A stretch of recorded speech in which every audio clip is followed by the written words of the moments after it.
Amira? Amira! Mang Estong! Hello po, kumusta po? Papadalas ang bisita mo dito Nandito po ako dahil gusto ko pong personal na ibalita sa inyo na maipapasara na po ang planta ng Nexcelsior sa Oriente. Totoo ba, Amira? Naku, babiyahe po ba ako ng ganito kalayo kung magde-deliver ako ng fake news? Di... Totoo nga.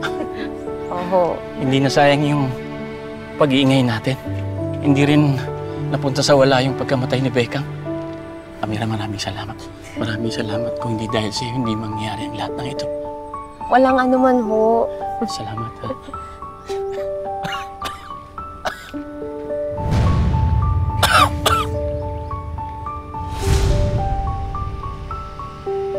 Hindi ba isa sa mga tera yan?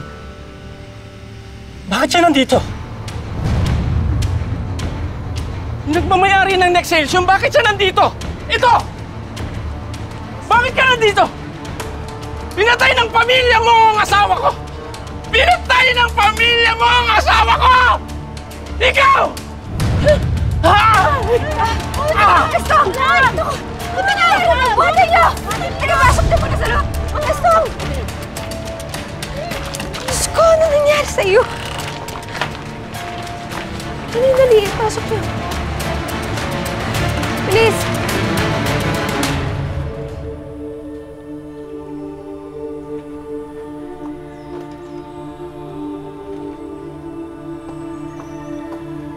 Okay na ho si Mang Estong.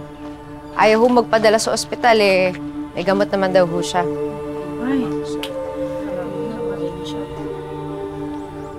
Para saan yung gamot?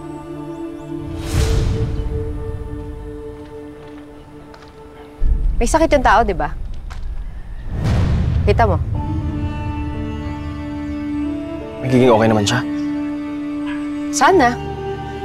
Pero hindi lang siya inaalala ko Maraming tao dito na nakakaranas na ng mga sintomas ng sakit na kinamatay ng asawa ni Mang Estong.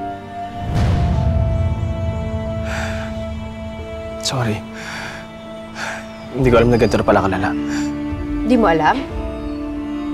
O ngayon, alam mo na, nagigilty ka? Pwede pala mag-guilty ang isang tera, no?